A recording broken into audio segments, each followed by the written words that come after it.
ada kita berselawat kepada manusia yang paling baik, manusia yang paling mulia, manusia yang akan Allah berikan kesempatan untuk membukakan pintu surga, manusia yang kedudukannya di surga adalah surga yang paling tinggi bersama para nabi, manusia yang peduli kepada kita di hari ini, di saat semua manusia melupakan, bahkan pasangan kita sendiri, bahkan orang tua kita sendiri, bahkan anak-anak kita sendiri, saudara dan teman-teman kita lari meninggalkan dan melupakan.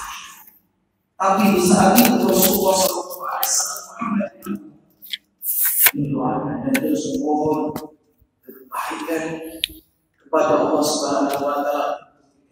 Maka sholawat serta salam senantiasa tercurahkan kepada beliau. Allahumma sholli wa sallim wa barik ala habibina al-Mustafa Rasulillah Muhammad bin Abdullah wa ala alihi wa ashabihi wa man tabi'ahum bil huda ila yaumil qiyamah, amma ba'd.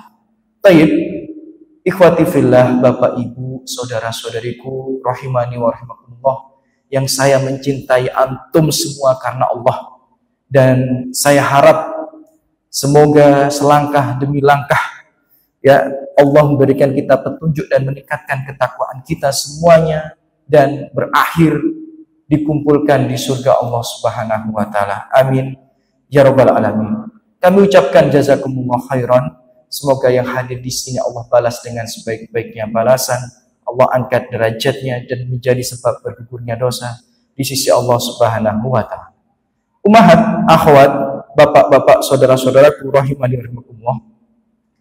Kajian kita pada malam hari ini ya masih melanjutkan tema yang cukup urgent, tema yang cukup penting, tema yang harusnya menjadi impian dan harapan terbesar bagi kita semua umat muslim, umat Rasulullah SAW.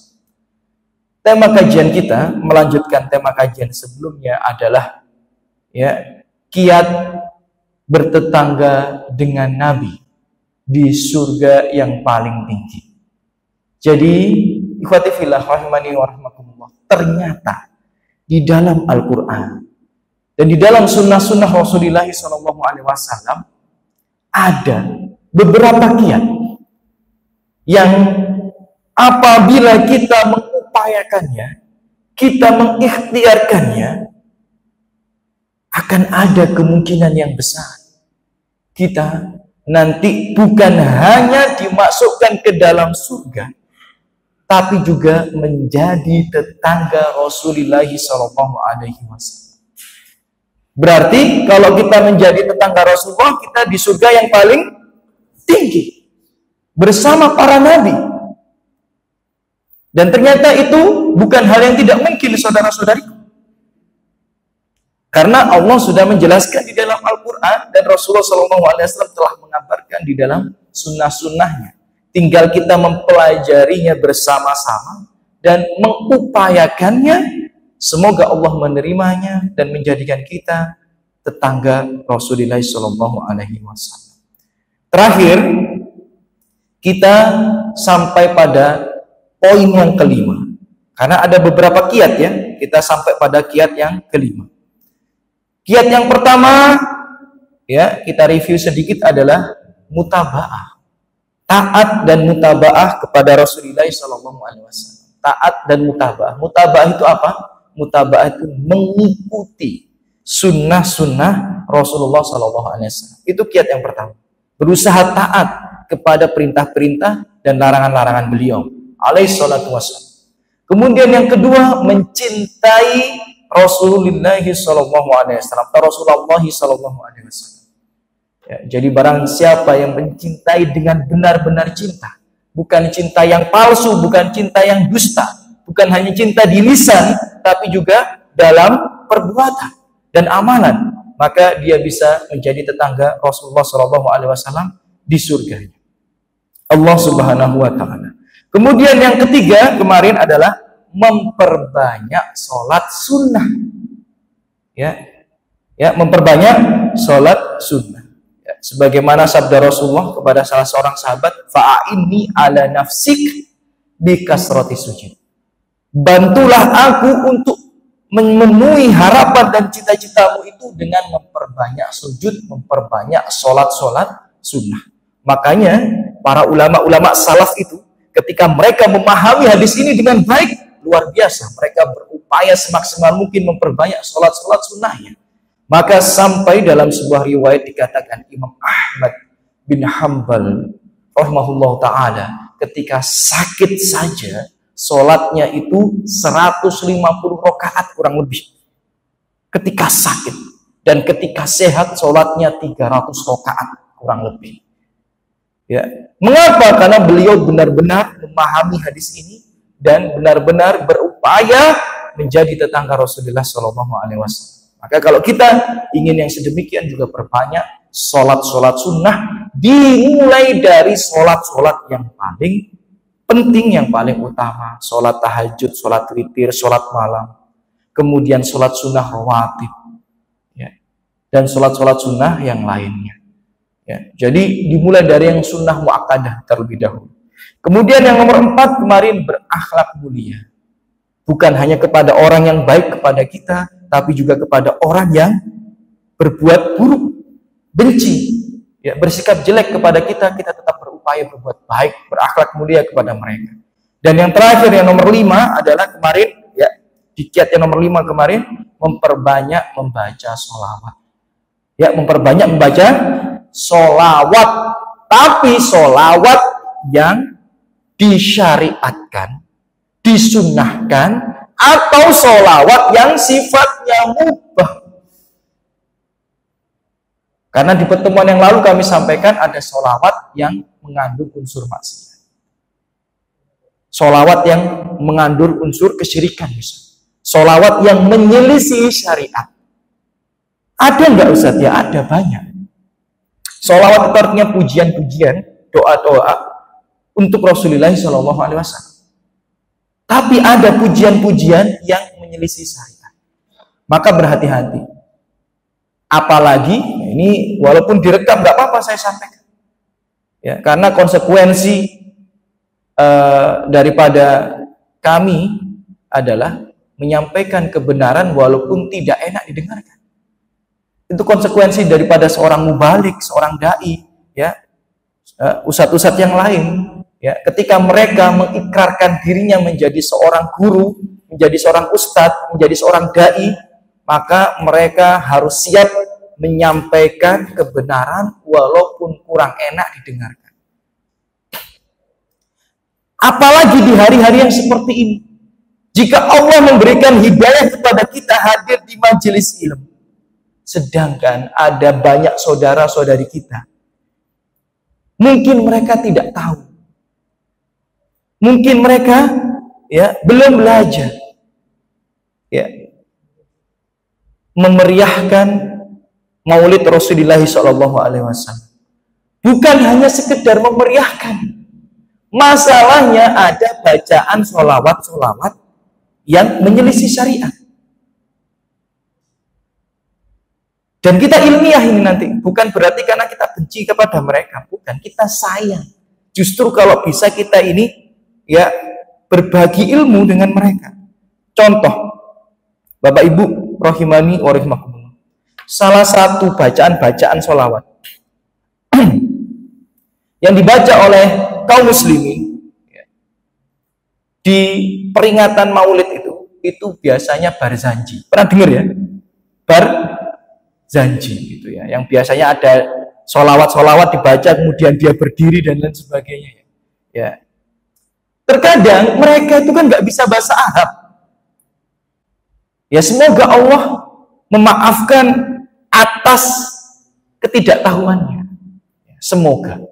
Tapi dalam hal yang tersebut itu, Bapak Ibu rahimani wa rahimakumullah, ada beberapa yang menyelisih syariat. Contoh, ini ilmiah. Ini imlah. Dalam sholawat-sholawat yang mereka baca, ya, Barzanji itu, ya, ketika peringatan Maulid, ya, itu di situ Bapak Ibu rahimani wa rahimakumullah disebutkan. Ya, saya bacakan ini ya, walaupun nggak pakai nadanya mereka. Ya, wa qad asbaha wallahi min ahlil iman. Ya, dikatakan ini agak panjang, tapi saya sebutkan potongannya saja. Ya, dikatakan di sini Bapak Ibu rahimani rahimakumullah dalam salawat Barzanji. Ya, mungkin dulu jenengan pernah ikut ritual berdiri baca bareng-bareng. Ini ilmiah ya. Dalam salawat ini disebutkan bahwa kedua orang tua Rasulullah, demi Allah, kata penulis salawat itu ya, dia bersumpah, demi Allah kedua orang tua Rasulullah Shallallahu Alaihi Wasallam itu termasuk ahlil iman, termasuk ahlil jannah. Ahlil iman itu berarti orang muslim, orang mukmin dan dijanjikan surga. Ini dalam kitab apa? Barzanji. Dalam yang dibaca yang ketika orang-orang sholawatan itu ketika Maulid. Jadi dalam kalimat tersebut disebutkan bahwa kedua orang tua Rasulullah Shallallahu Alaihi Wasallam itu muslim, mukmin dan masuk surga. Nah ini, ya mohon maaf, ini menyelisih syariat Bapak Ibu. Menyelisih syariat. Ya. Bagaimana tidak? Bagaimana tidak? Disebutkan dalam hadis riwayat Muslim. Hadis riwayat Muslim. Sebagaimana kita tahu seluruh kaum muslimin di seluruh penjuru dunia, kalau hadis riwayat Bukhari dan Muslim ini diragukan apa tidak kesahihannya? Nah, tidak. Kalau ada hadis riwayat Bukhari riwayat Muslim, nggak usah ditanya ini sahih apa tidak, nggak perlu. Kecuali hadis riwayat Tirmidzi, hadis riwayat Ahmad, hadis riwayat Abu Dawud, hadis riwayat Nasa'i, diteliti dulu sahih apa tidak. Tapi kalau hadis riwayat Bukhari dan Muslim udah pasti sahih. Dalam hadis riwayat Muslim dikatakan, ya, hadis riwayat Muslim, ista'dantu Rabbi, aku pernah meminta izin kepada Rabbku Allah Subhanahu wa taala an astaghfira, agar aku memintakan ampunan li ummi, untuk ibuku. Jadi ibu Rasulullah SAW sudah meninggal dan Rasulullah sudah menjadi nabi pada waktu itu. Rasulullah meminta izin kepada Allah, aku ingin meminta ampunan untuk ibuku. Minta ampunan, ingin beristighfar untuk ibuku. Apa kata Rasulullah SAW? Hadis riwayat Muslim.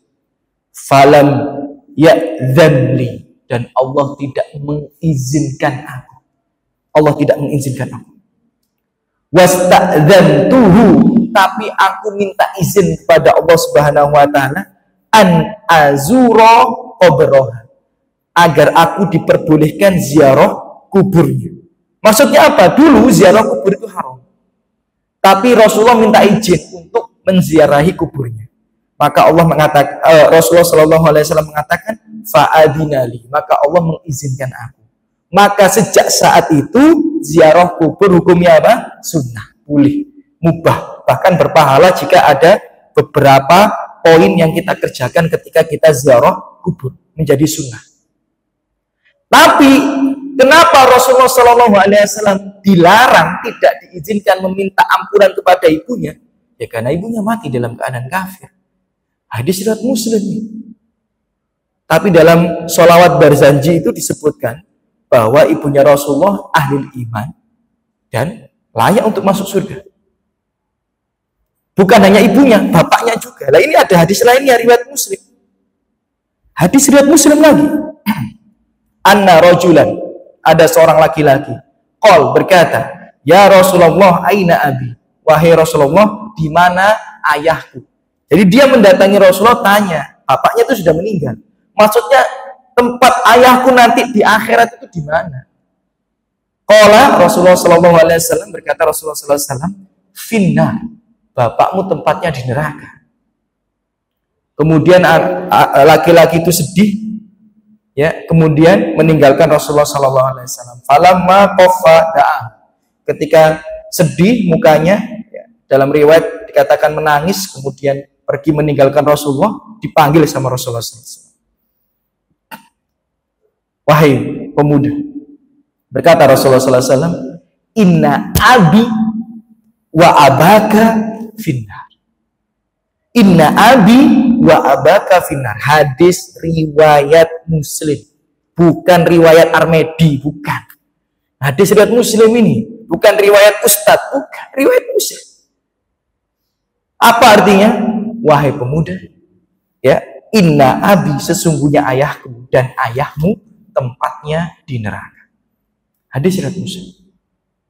Berarti kalau kita baca Barzanji menjadi syariat nggak? Ya, menjadi syariat. Kenapa? Karena ayah dan ibu Rasulullah itu tempatnya ya bukan di surga. Dan mereka mati dalam keadaan kafir. Tapi di sholawat itu dikatakan ya ayah dan ibu Rasulullah tempatnya di surga karena orang yang beriman. Ini bahaya. Itu baru satu kesalahan ya. Belum kesalahan yang lainnya. Ya, ini saya sebutkan dua saja. Ya. Karena saya cinta, bukan karena saya benci, bukan karena saya cinta. Kesalahan yang kedua, kalau jenengan ikut perayaan itu ya, kemudian berdiri dan lain sebagainya, nanti ada ya sholawat atau bacaan mereka itu ucapannya seperti ini: marhaban, ya marhaban, ya marhaban, selamat datang, selamat datang, selamat datang. Ya, marhaban, ya jad dal Husaini marhaban. Selamat datang kakeknya Husain, selamat datang. Selamat datang kakeknya Husain, selamat datang.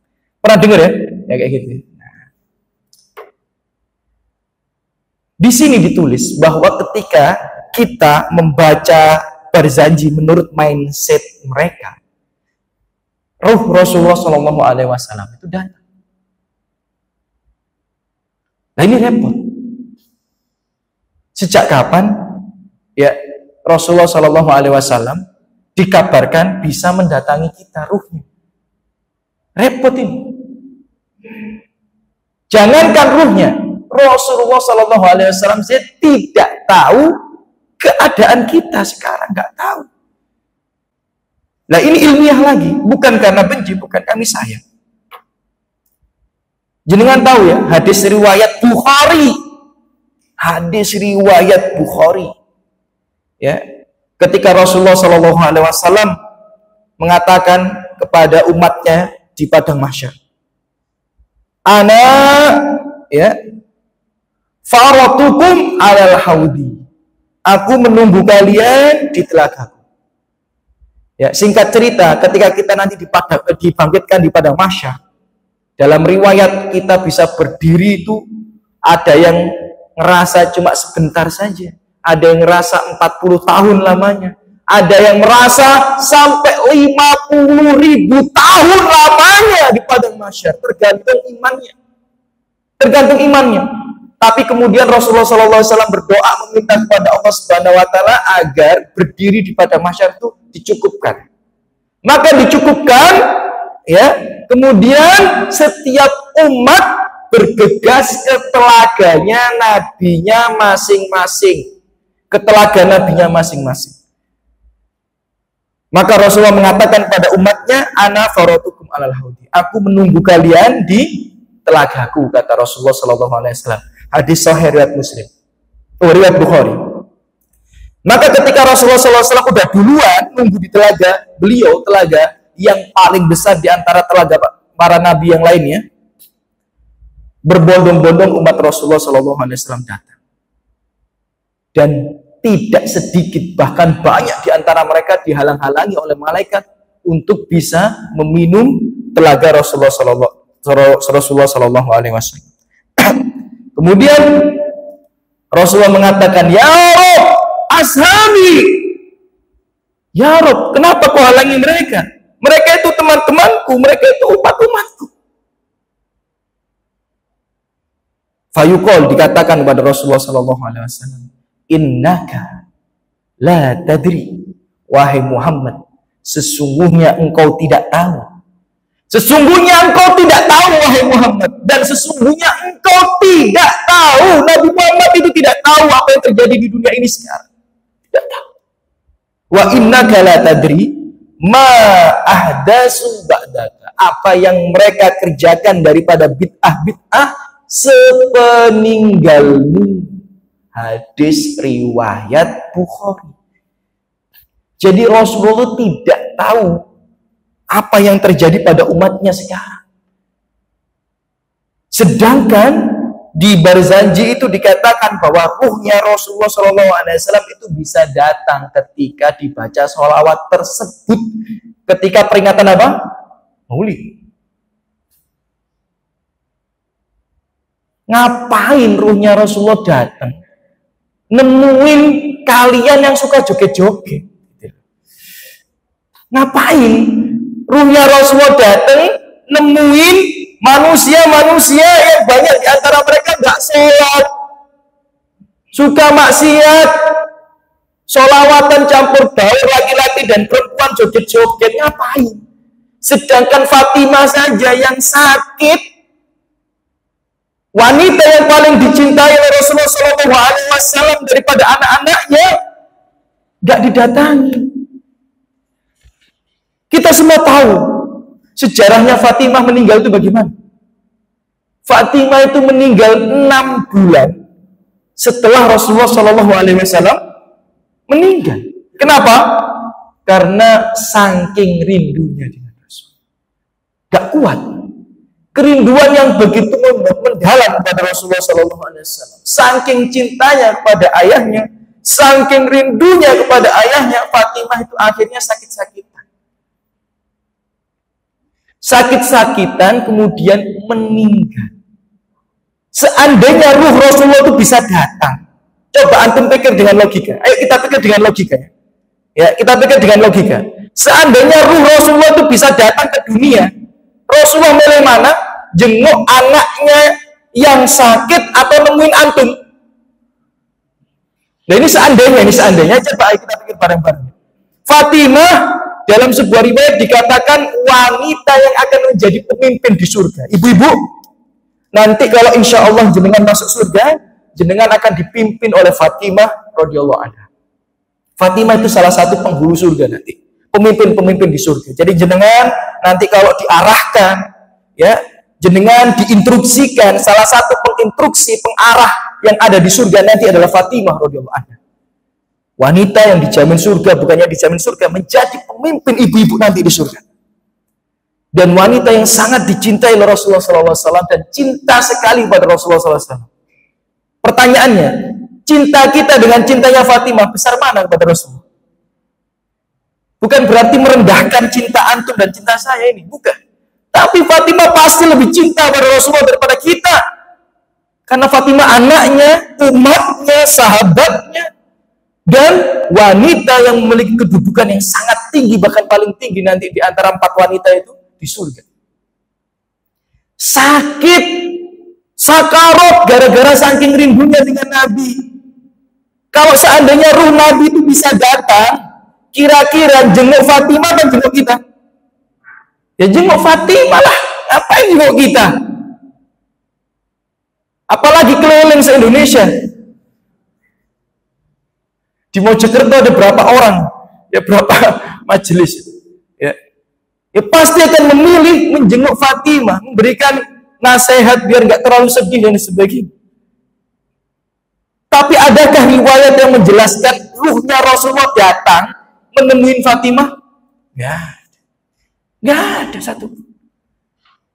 Kok ada seorang Habib itu saya lihat di video, katanya ada beberapa Habib dan Syekhah yang lain. Kalau lagi pusing tinggal menyendiri di dalam kamar doa, ruhnya Nabi langsung datang. Kok antum masih percaya dengan cerita-cerita seperti itu? Nemen. Buat apa antum kuliah? Buat apa antum sekolah dulu? Ya kalau sama cerita-cerita seperti ini antum percaya itu buat apa? Ya, kok bodoh sekali kita dikadalin dengan cerita-cerita dongeng seperti itu. Ya. Bagaimana mungkin? Ya manusia biasa palanya puyeng masuk kamar berdoa rohnya Nabi datang. Walah. Dan antum masih percaya? Walah, buat apa Allah ngabubrakan otak kepada kita nih kalau nggak digunakan untuk berpikir? Ya. Itu diantara bukti bahwa tidak semua sholawat itu baik. Maksudnya sholawat yang dibaca oleh kaum muslimin tidak semuanya baik. Di antaranya apa? Sholawat yang dibaca ketika maulid itu tadi. Ya, yang mengatakan bahwa bapak ibunya Nabi di surga masuk termasuk ahlul iman, yang repot. Padahal hadis riwayat Muslim enggak. kemudian mengatakan ruhnya Nabi datang, repot. Padahal dalam hadis riwayat Bukhari, Nabi tidak tahu apa yang terjadi pada umatnya. Berarti kan seandainya ruhnya datang, ruhnya bisa mantau kita, Nabi tahu akan keadaan kita. Tapi Nabi tidak tahu, itu menunjukkan memang tidak melihat kita, Bapak Ibu rahimani wa rahimakumullah. Ya. Ya. Jadi orang yang seperti itu tuh tidak ubahnya malah kayak keyakinan agama yang lain. Keyakinan agama yang lain kan dijelaskan kalau setiap hari tertentu roh nenek moyang kita akan datang ke rumah, ya kan, melihat anak cucunya, gitu, dan lain sebagainya. Itu kayak bukan agama Islam, ya itu kayak keyakinan agama-agama sebelah. Itu Muslim atau bukan? Kan repot di sini ya. Islam ya kita berpedoman dengan Al-Quran dan Sunnah, bukan dengan keyakinan agama-agama yang lain. Ya, jadi kita bukan benci sholawat, justru kalau kita pengen jadi tetangga Nabi harus memperbanyak sholawat. Kan hadisnya sudah kami bacakan kemarin. Kalau pengen jadi tetangga Nabi, perbanyak sholawat, justru perbanyak sholawat. Tapi sholawat yang disunahkan, sholawat yang hukumnya mubah. Ya, jadi doa-doa pujian-pujian yang mubah, oke lah. Apalagi yang disyariatkan, yang dijelaskan oleh Rasulullah SAW. Kalau ingin sholawat contohnya seperti ini malah lebih utama. Ya, jadi yang nomor 5 ya kemarin itu adalah memperbanyak membaca sholawat yang disyariatkan dalam kurung ya, yang disyariatkan atau yang hukumnya mubah. Nah, sedangkan mohon maaf banyak di antara saudara-saudari kita mungkin mereka nggak bisa bahasa Arab dan tidak tahu menahu, ternyata sholawat yang mereka baca itu ya bertentangan dengan ya syariat, bisa masuk ke unsur kategori maksiat, bahkan bisa masuk unsur kategori syirik. Ya, bahkan di sini sampai ada beberapa ulama menulis beberapa kesalahan-kesalahan daripada sholawat Barzanji itu. Misal disebutkan di sini ruhnya Nabi itu bisa berpindah dari satu jasad ke jasad yang lainnya. Gimana ini maksudnya? Bingung. Memang seperti itu. Ya, dalam sholawat Barzanji kan disebutkan wa mazala nurul mustafa nakilan minat toyib al-atqa li tohir ardanin. Jadi tidaklah nurnya Nabi itu berpindah dari hati orang yang bersih ke hati orang yang bertakwa ke hati. Maksudnya apa ini? Nurnya Nabi itu apa? Ya, cahayanya Nabi berpindah-pindah. Tidak ada penjelasan dalam syariat satu hadis pun yang menjelaskan hal itu. Naudzubillah min dzalik. Maka kalau Allah memilih antum untuk hadir di majelis di mana di sana itu hanya membahas Al-Quran, hanya membahas As-Sunnah, hanya membahas ya ilmu-ilmu yang tidak menyelisihi generasi-generasi terbaik. Ya, insya Allah, maka semoga itu adalah tanda-tanda bahwa Allah mencintai antum. Karena man yuridillahu bihi khairan yufaqihu fiddin. Allah itu kalau mencintai seseorang, Allah akan arahkan dia, Allah akan pahamkan dia dalam urusan agama. Maka bersyukurlah karena banyak sekali di antara saudara-saudari kita tidak mendapatkan nikmat itu. Gak bisa membedakan apa itu sunnah, gak bisa membedakan apa itu bid'ah, apa itu tauhid, apa itu syirik. Padahal mereka sama-sama merindukan surga seperti kita. Padahal mereka mungkin kalau bersedekah lebih luman daripada kita, lebih dermawan daripada kita. Padahal mereka ketika berbakti pada orang tuanya mungkin lebih berbakti kepada kita kepada orang tuanya daripada kita. Bahkan mereka ketika taat sama suaminya lebih taat pada suaminya daripada ibu. Bahkan mereka ketika penyayang, pengayom kepada istri dan anak-anaknya lebih baik daripada kita.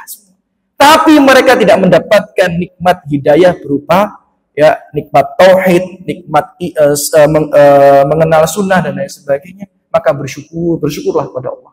Ya, bersyukurlah kepada Allah. Ya, mungkin itu hendaknya kita jaga dan tidak kita sia-siakan. Baik, yang nomor 6, kiat nomor 6 ya untuk menjadi tetangga Rasulullah SAW di surga yang paling tinggi adalah merawat, menyantuni dan membantu anak yatim. Ya, merawat, menyantuni dan membantu anak yatim. Dalam hadis riwayat Bukhari dan Muslim muttafaqun alaih, hadisnya sangat sahih, gak diragukan, bahkan muttafaqun alaih itu artinya dalam riwayat Bukhari dan Muslim itu sanadnya hampir sama, hampir menyambung, ya, jadi kuat, sangat kuat. Rasulullah mengatakan ana wa kafilul yatimi fil jannati hakada. Ya, dikatakan saya, kata Rasulullah SAW, dan orang yang merawat anak yatim, kafilul yatim, kafilul yatim itu merawat, menghabiskan sebagian waktunya peduli kepada anak-anak yatim, menghabiskan sebagian hartanya untuk memenuhi kebutuhan anak-anak yatim. Maka kata Rasulullah SAW, nanti di surga seperti ini, seperti ini. Ya, maksudnya apa? Ya, jaraknya itu seperti jarak jari telunjuk dengan jari tengah, maksudnya dekat sekali. Ya, saya dengan orang-orang yang merawat, peduli, menyantuni, membantu anak yatim itu di surga nanti seperti ini, kata Rasulullah. Jadi jaraknya sangat dekat. Jadi barang siapa yang ingin bertetangga dengan Nabi Shallallahu Alaihi Wasallam di surga, harusnya kita ini ya menyempatkan diri kita untuk peduli kepada anak-anak yatim, peduli meluangkan waktu kita untuk mereka, peduli meluangkan sebagian harta kita untuk mereka, peduli meluangkan perhatian kita kepada mereka. Ya, maka di surga nanti bisa jadi tetangga Rasulullah Shallallahu Alaihi Wasallam. Ya, bisa menjadi tetangga Rasulullah Shallallahu Alaihi Wasallam. Ya, jadi ya jangan remehkan ya membantu anak-anak yatim, apalagi kalau sudah ada misal ya lembaga-lembaga yatim dan sebagainya. Kalau enggak ya enggak apa-apa kita rawat anak yatim dan lain sebagainya. Atau misal Ustadz, kalau ada anak yatim mau mondok di tempat antum Ustaz, ya biar saya yang bayar bulanannya Ustaz, ya biar saya subsidi setengah bulanannya Ustaz, itu membantu mengayomi, menyantuni anak yatim. Kafil itu maksudnya itu adalah bukan hanya peduli, tapi kafil itu ada hubungannya dengan harta. Ya, kafil itu ada hubungannya dengan harta. Ya, jadi Bapak Ibu rahimanirahmatullah, kalau kita punya harta, usahakan ada sebagian harta kita untuk anak-anak yatim. Masalahnya terkadang pengurus yayasan anak yatim itu ilmunya sedikit kurang. Ya, Bapak Ibu rahimanirahmatullah, perlu diketahui. Ya, perlu diketahui. Ya.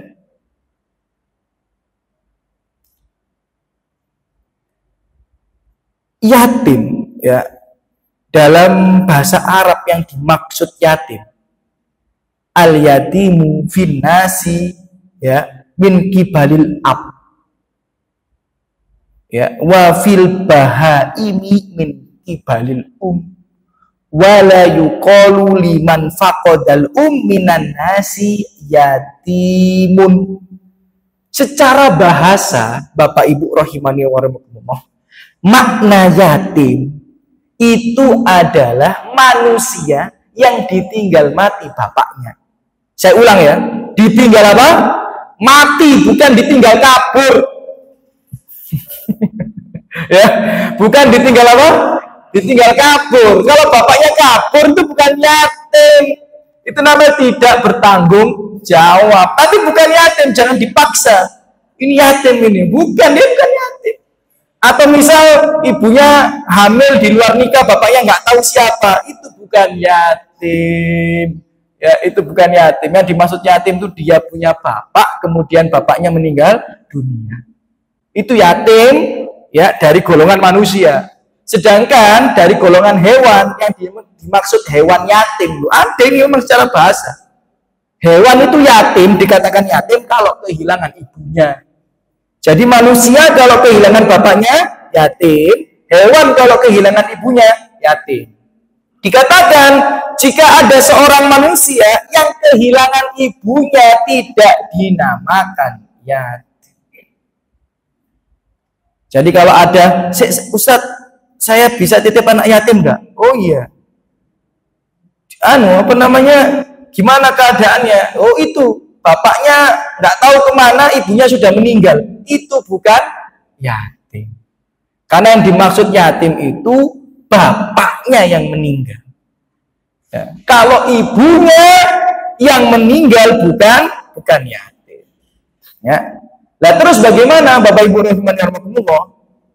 Ya berarti dia bukan masuk kategori yatim. Kalau kita menyantuni mereka, berarti kita menyantuni orang yang membutuhkan, bukan menyantuni yatim. Terkadang ada beberapa pengurus yatim, orang datang, Ustadz, ya misal ke pengurus-pengurus lembaga yatim piatu, Ustadz, saya titip Ustadz uang 2 juta untuk anak yatim. Ini salah kaprah.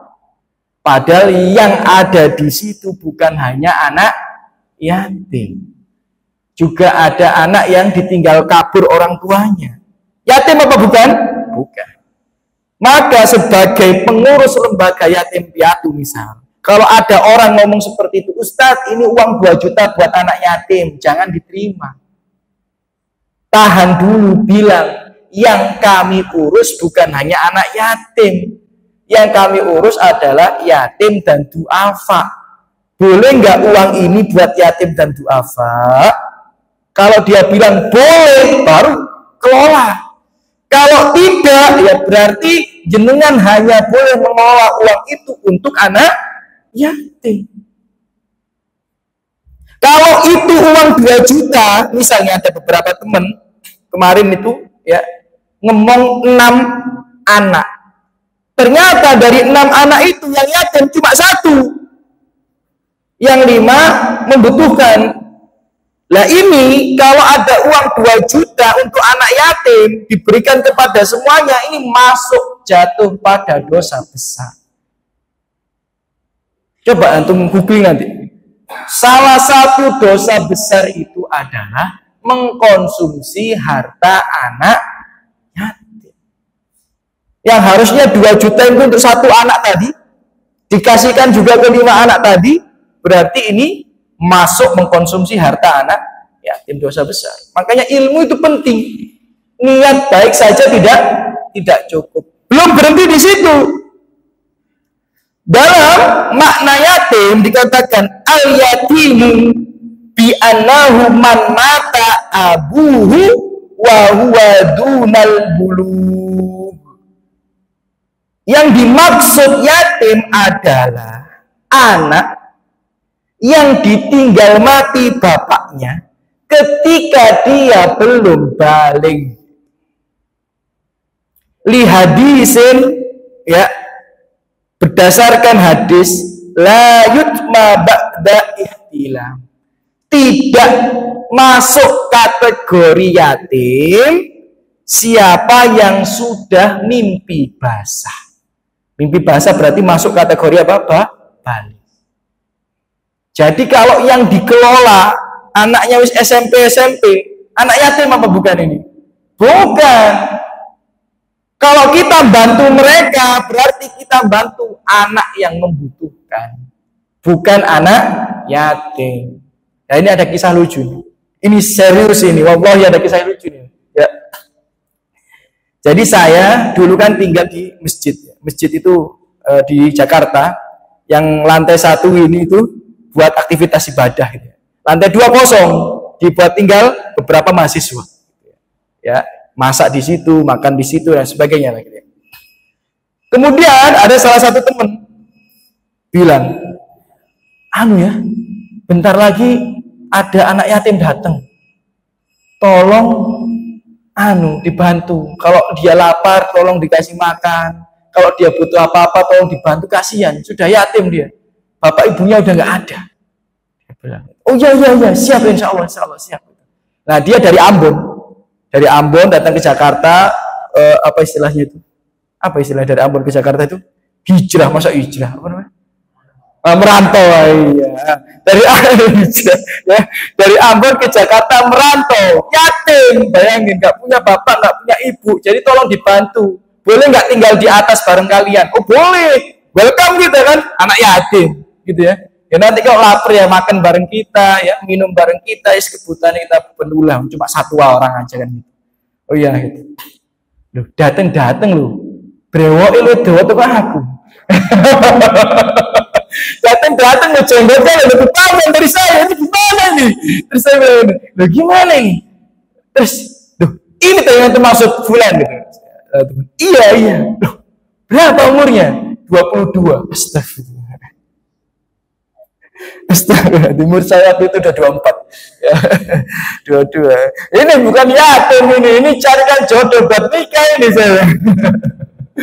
Ya ini repot ini orang-orang kalau nggak paham maksud daripada yatim ya.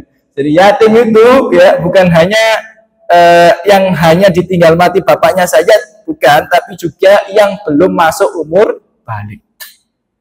Jadi kalau sudah masuk umur balik ya bukan yatim lagi dia, ya bukan yatim lagi. Loh Ustaz, kalau kita bantu dia boleh nggak? Ya boleh bantu orang yang membutuhkan, tapi tidak masuk keutamaan hadis tadi. Karena hadis tadi adalah yang menyantuni anak yatim. Kalau sudah balik ya berarti tidak masuk kategori hadis tadi. Ya, jadi orang-orang yang mengelola lembaga anak yatim dan lain sebagainya lebih berhati-hati. Kalau ada orang datang titip ini uang buat anak yatim, tahan dulu. Karena saya lihat beberapa lembaga anak yatim itu udah pada SMP semua. Ya, ada sebagian di Mojokerto ini saya sholat di situ, ini udah SMP semua. Yang kecil bahkan cuma 2. Ada 16 orang, semuanya SMP, SMA. Ya, yang SD paling cuma 2 orang. Nah ini berarti bukan anak yatim, yang lainnya ini. Ya, jadi, yang seperti itu ya, walaupun namanya Darul Aitam, ya namanya itu rumah anak yatim ya, di mana-mana kan ada ya Darul Aitam di mana-mana.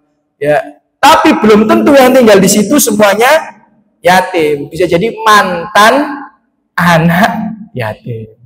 Ya tapi mantan, gitu. Bukan yatim lagi dia. Ala kuliah ya. Jadi, tapi kalau kita mau ya menyempatkan diri kita menyantuni mereka, perhatian kepada mereka di surga seperti ini dengan Rasulullah SAW. Kemudian yang nomor 7 memperbanyak doa. Ada sebuah doa. Nah ini kayaknya jenengan nanti harus googling ya. Ada sebuah doa yang memang diajarkan oleh Rasulullah SAW. Dan doa ini hadisnya hasan, kuat ya. Nah, yang kalau dibaca artinya itu permohonan daripada doa itu adalah ingin menjadi pendamping Rasulullah SAW di surga. Doanya seperti ini. Allahumma inni as'aluka. Ya Allah ya Tuhan kami, sesungguhnya aku meminta kepadamu imanan la yartad, keimanan yang tidak berubah ya menjadi kemurtatan. Jadi iman terus sampai meninggal dunia. Wa na'iman la yanfad, dan kenikmatan yang tidak terputus. Wa murafaqata Muhammadin fi a'la jannatil khuld. Ya. Dan aku juga memohon kepadamu ya Allah menjadi pendampingnya Muhammad Sallallahu Alaihi Wasallam ya di derajat yang paling tinggi di surga yang kekal abadi. Ya ini doa ini diajarkan oleh Rasulullah SAW. Ya Allah, ayat itu kan Allahumma inni as'aluka imanan la yartad wa na'iman la yanfad wa murafaqata Muhammadin fi a'la jannatil khuld. Nah, ini ada satu doa yang kalau kita baca ya, semoga Allah mengijabah doa itu menjadi pendamping Rasulullah Shallallahu Alaihi Wasallam di surganya. Di surga Allah Subhanahu wa taala. Ya.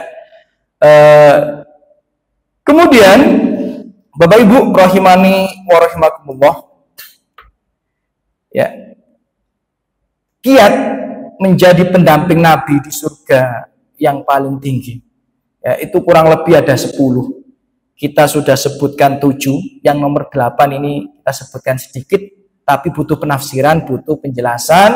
Ya, nanti insya Allah akan kita lanjutkan penjelasannya di pertemuan-pertemuan berikutnya. Dan yang nomor 8, ya, kiat menjadi tetangga Nabi di surga yang paling tinggi adalah melaksanakan rukun Islam dengan sebenar-benarnya. Ya, kami ulang sekali lagi, melaksanakan rukun Islam dengan sebenar-benarnya. Maksudnya apa, Ustadz? Karena ada orang yang mengamalkan rukun Islam tapi tidak sebenar-benarnya, abal-abal. Ya, jangan berharap banyak untuk menjadi tetangga Nabi. Jangankan menjadi tetangga Nabi, bisa masuk surga saja ulama berbeda pendapat. Ya, ada sebuah hadis, Bapak Ibu rahimani wa rahimakumullah. Ja'a rajulun ilan Nabi sallallahu alaihi wasallam. Hadisnya riwayat Ahmad. Ya, hadisnya riwayat Ahmad. Datang seorang laki-laki menemui Nabi sallallahu alaihi wasallam. Faqal, berkata laki-laki itu, "Ya Rasulullah, wahai Rasulullah, syahidtu an la ilaha illallah wa annaka Rasulullah." Aku bersaksi, ya Rasulullah, bahwa tiada sesembahan yang layak disembah kecuali Allah. Dan aku juga bersaksi bahwa engkau adalah utusan Allah. Wa sholaitul khams, dan aku melaksanakan sholat 5 waktu. Ya. Wa adaitu zakah, dan aku menunaikan zakat. Ya. Wa adaitu zakata mali, aku menunaikan zakat hartaku. Wa sumtu Ramadan, dan aku berpuasa di bulan Ramadan. Faqala Nabi sallallahu alaihi wasallam, berkata Nabi Muhammad sallallahu alaihi wasallam, ya. Dalam riwayat yang lainnya ada tambahan haji Baitullah. Ya. Man mata ala hada, siapa yang mati dalam keadaan yang seperti ini, kana ma'an nabiyyin, maka nanti di surga akan dikumpulkan bersama para nabi, wasiddiqin, dan orang-orang yang jujur, orang-orang yang benar, wasyuhada, dan orang-orang yang mati syahid, yaumal qiyamah, pada hari kiamat. Hakada wa nasaba isba'aihi malam ya'uq walidayhi. Seperti itulah Rasulullah Shallallahu Alaihi Wasallam, ya, berucap kepada pemuda itu dengan mengacungkan 2 jari. Jadi Rasulullah Shallallahu Alaihi Wasallam mengatakan, siapa yang melaksanakan rukun Islam tadi dengan sebenar-benarnya, mati di atas itu, maka nanti di surga dengan para nabi itu seperti ini, dengan para siddiqin itu seperti ini, dengan para syuhada itu seperti ini. Tapi ada syaratnya, malam ya'uq waladaihi, selagi ia tidak durhaka kepada orang tuanya atau kedua orang tuanya. Walidaihi itu kedua orang tuanya. Ya. Bapak Ibu rahimani rahimakumullah. Jadi kalau kita mengamalkan dan mati di atas rukun Islam dengan sebenar-benarnya, kita akan bersama Rasulullah di surga yang paling tinggi. Syaratnya apa dengan sebenar-benarnya tadi? Selagi apa? Tidak durhaka kepada kedua orang tua. Jadi tolong diperhatikan bagaimana sikap kita kepada kedua orang tua kita. Ya, tolong diperhatikan. Karena itu bisa menghalangi kita menjadi tetangga Rasulullah apabila kita sia-siakan. Bahkan dalam riwayat dikatakan robima anfu abdin, celaka seorang hamba diancam untuk dimasukkan ke dalam neraka.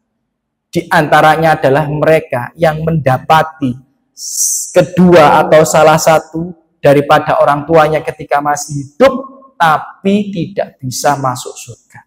Celaka. Jadi berbakti pada orang tua itu kedudukannya sangat agung dalam syariat. Bahkan kalau kita lihat di dalam Al-Quran, seringkali Allah menyampaikan, Tuhan kita, Rabb kita menyampaikan perintah supaya kita mentauhidkannya. Wa qala rabbuka alla ta'budu illa iyyah. Dan Allah memberikan ketetapan, memberikan kewajiban kepada kalian agar kalian tidak beribadah kecuali kepada Allah. Jangan jatuh ke dalam syirik.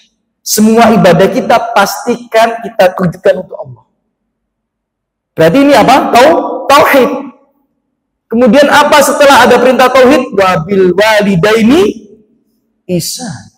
Dan kepada kedua orang tuamu berbuat baiklah. Itu menunjukkan ada amalan yang paling agung setelah mentauhidkan Allah, diantaranya adalah berbakti pada orang tua. Jadi berbaktilah kepada orang tua dan jangan durhaka kepadanya. Karena barang siapa yang durhaka kepada orang tua, kata para ulama, siksanya tidak hanya menunggu di akhirat. Orang yang durhaka kepada orang tua, ya pasti dia nggak mungkin bisa jadi tetangga Nabi. Nggak mungkin. Bahkan siapa yang durhaka kepada orang tua diancam untuk tidak bisa masuk surga dan diadab dalam neraka, ya. Apalagi dibarengi dengan kekufuran, kesyirikan sebagainya. Ya. Dan ternyata Bapak Ibu, salah satu dosa yang kata para ulama, musibah dan adab Allah itu nggak usah nunggu di neraka, adalah durhaka pada orang tua. Jadi kalau jenengan nanti belajar, ada beberapa dosa yang adabnya bukan hanya di akhirat, diakhirkan di akhirat, tapi dunia akhirat. Di dunia itu sudah diadab. Apa diantaranya? Durhaka pada orang tua. Antum perhatikan saja. Orang yang durhaka pada orang tuanya, hidupnya pasti berantakan. Kalau nggak punya masalah dengan pasangannya, suami atau istrinya, pasti ada punya masalah dengan anak-anaknya. Kalau nggak gitu punya masalah dengan tetangganya. Kalau nggak gitu ada masalah dengan teman dekatnya. Kalau nggak gitu diuji dengan penyakitnya. Kalau nggak gitu diuji dengan musibah yang terus menerus. Hidupnya nggak tenang, berantakan. Antum perhatikan saja. Nggak ada ceritanya orang durhaka pada orang tua, hidupnya enak di dunia. Nggak ada ceritanya. Nggak ada ceritanya. Bahkan orang yang berbakti pada orang tua, walaupun dia kafir, hidupnya pasti di dunia tadi. Kan orang kafir itu kata Allah, kalau dia berbuat baik akan dibalas dengan kebaikan. Di mana? Di dunia. Tapi di akhirat enggak. Nah, jadi orang kafir itu kalau dia berbuat baik di dunia ada balasannya di dunia, tapi di akhirat ya enggak. Ya, makanya orang kafir yang berbakti pada orang tuanya biasanya hidupnya enak. Ya. Kita yang durhaka pada orang tua enggak akan enak hidup. Perbaiki hubungan kita dengan orang tua kita. Ustadz, orang tua saya enggak jelas misalnya. Ya. Enggak ada perintah dari Allah Subhanahu wa taala berbaktilah kepada kedua orang tuamu jika mereka baik. Enggak ada. Mereka baik atau tidak, kita tetap wajib berbakti pada orang tua. Wajib. Ada orang datang ke saya bertanya, Ustadz, saya dari kecil bayi procot bahasa kasarnya, langsung dititipin ke nenek saya, orang tua saya pergi meninggalkan saya. Ketika saya dewasa, saya cukup mampu, ya kan, tiba-tiba kedua orang tua saya datang, minta bantuan finansial, minta perhatian sebagainya. Bagaimana sikap saya? Padahal baru lahir itu saya langsung dititipin ke nenek saya. Maka saya jawab kepada dia, perintah berbakti kepada orang tua itu bukan karena timbal balik kebaikan. Kita berbakti kepada orang tua pun bukan karena mereka baik kepada kita, bukan, tapi karena perintah Allah. Mereka baik atau tidak, kita tetap diwajibkan berbakti pada mereka. Jadi kita berbakti kepada mereka itu bukan karena kita dulu itu diemong, kita dulu disekolahkan, kita dulu diceboki, kita dulu dirawat, kita sakit diobati, bukan gara-gara itu, bukan. Karena perintah Allah. Karena perintah Allah. Cukup status mereka menjadi orang tua kita, cukup menjadi alasan bagi kita untuk berbakti kepada mereka. Walaupun seburuk-buruk akhlak dan adab mereka. Dalam sebuah cerita, seorang syekh di Saudi bercerita. Ya, ini cerita ini disampaikan oleh seorang dokter. Ada seorang laki-laki membawa ibunya ke rumah sakit, kontrol di dokter penyakit dalam. Kemudian ketika kontrol, ibunya tuh dikit-dikit ngomong kasar, dikit-dikit meludah ke anaknya, Ternyata ibunya ini gila. Ibunya itu gila. Ya. Jadi dikit-dikit meludah ngomong kasar sebagainya.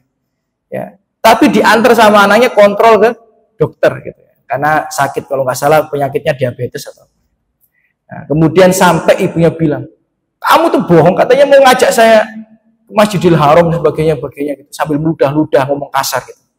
Ya, kemudian, "Iya Ibu, sabar. Nanti hari ini saya ajak ke Masjidil Haram dan sebagainya." Gitu kan. Nah, singkat cerita, ya, dokter itu pengen ngobrol berdua dengan dia, terus tanya, "Mohon maaf, dia ini siapa? Ibumu ya?" "Iya, dia ibu. Tapi dia kan, mohon maaf ya, dia kan gila. Kok kamu masih sabar merawat, berbuat baik, padahal kamu berbuat baik atau tidak berbuat baik, dia sadar nggak kalau anaknya baik?" Nggak sadar. Dia nggak tahu kalau kamu itu anaknya, dia nggak sadar kalau kamu berbuat baik pada dia, bahagia atau nggak bahagia. Kenapa masih kok tetap dirawat dan sebagainya? Ya, dan kenapa kok kamu bisa punya ibu gila seperti ini? Coba ceritain, Mas, hikmah yang kamu alami itu seperti apa? Ceritanya itu seperti apa? Kemudian laki-laki ini bercerita bahwa ibunya itu anak tunggal daripada kakeknya. Jadi kakeknya nggak punya anak kecuali wanita itu satu-satunya. Qadarullah, wanita itu gila atau ya kurang akalnya. Tapi kakeknya itu orang kaya. Kalau nggak punya anak, nanti yang lola hartanya siapa? Ya, yang meneruskan harapan-harapannya siapa? Akhirnya dia menikahkan anaknya dengan seorang laki-laki. Laki-laki itu dibayar. Semua fasilitas kamu dapat, tapi kamu nikah sama anakku, kamu sabar dengan anakku dan berikan aku cucu. Ya, dan akhirnya benar, anaknya hamil, ya, kemudian melahirkan, ya, jangkap 1 tahun ditinggalkan sama suaminya, cerai. Nah, punyalah cucu seorang anak laki-laki. Maka dibesarkan oleh kakeknya, ya, diajari adab dan sebagainya, dan dia bilang kepada dokter itu, ya, aku berbuat baik kepada ibuku, ya, bukan karena kebaikannya kepadaku, bukan, tapi karena perintah Allah Subhanahu wa Ta'ala. Jadi Bapak Ibu, berbuat baik kepada orang, kalau hanya karena dia sebagai seorang manusia berat. Ibu berbakti pada suami ibu hanya karena kebaikan suami ibu berat. Suami ibu itu banyak kurangnya, bahkan mungkin banyak kurangnya daripada plusnya. Mungkin kita ini, ya. Banyak sekali kita ini mengecewakan istri kita, sering kali. Tapi kalau istri kita dituntut berbuat baik hanya karena kebaikan kita, ya berat. Maka lakukan bakti ibu kepada suami ibu karena Allah. Karena kalau berbuat baik kepada suami karena Allah jadi ringan. Tapi kalau karena suami baik kepada kita, ya berat. Karena suami kadang-kadang nggak baik sama ibu. Sama kita juga seperti itu. Sabar terhadap istri bukan hanya karena dia istri kita, bukan hanya karena dia peduli pada kita, bukan, tapi karena perintah Allah. Wa asiruhunna bil ma'ruf. Wahai para suami, berlemah lembutlah engkau pada istri. Pedulilah kepada dia, perhatikanlah urusan-urusannya. Ini perintah siapa? Allah. Kalau kita berbuat baik kepada istri hanya karena sikap istri kepada kita berat, kadang-kadang istri kita ngomongnya tinggi, kadang-kadang istri kita nggak peduli dengan hajat kita, kadang-kadang istri kita lalai kewajibannya, males kita berbuat baik kepada istri. Tapi kalau kita berbuat baik karena Allah, semuanya akan mudah. Ya. Jadi insya Allah di pertemuan berikutnya kita akan membahas rukun Islam, penjelasan-penjelasannya. Tapi ingat, jangan sampai diiringi dengan durhaka kepada orang tua. Karena durhaka orang tua itu menghalangi kita untuk menjadi tetangga Rasulullah, bahkan bisa menyusahkan kita untuk masuk ke dalam surganya. Aku qouli hadza, mungkin itu yang bisa saya sampaikan pada kesempatan malam hari ini. Tidak terasa ya hampir 1 jam kita bersama. Apabila ada salah kata dan sikap itu murni dari kekurangan saya dan bisikan syaitan, lebihnya dari taufik Allah Subhanahu wa taala. Alhamdulillah, salatu wassalamu ala Rasulillah. Semoga yang hadir di sini Allah balas dengan sebaik-baiknya balasan. Allah angkat derajatnya, Allah limpahkan rahmat rezekinya. Yang memiliki hutang dimudahkan untuk melunasi semua hutang-hutangnya, diangkat derajatnya, dan semoga semua masalah, musibah, penyakit yang menimpa diri kita maupun keluarga kita diangkat semua oleh Allah Subhanahu wa taala. Dan semoga Allah Subhanahu wa taala memberikan kita taufik sehingga kita dimudahkan dalam ketaatan. Allah berikan kita hidayah sehingga kita terus terbimbing di atas kebenaran, dan semoga Allah hadiahkan kita berupa husnul khotimah dan dikumpulkan di surga Allah Subhanahu wa taala. Amin ya rabbal alamin. Kita tutup dengan doa kafar majelis. Subhanakallahumma bihamdika asyhadu an la ilaha illa anta astaghfiruka wa atubu ilaik. Assalamualaikum warahmatullahi wabarakatuh.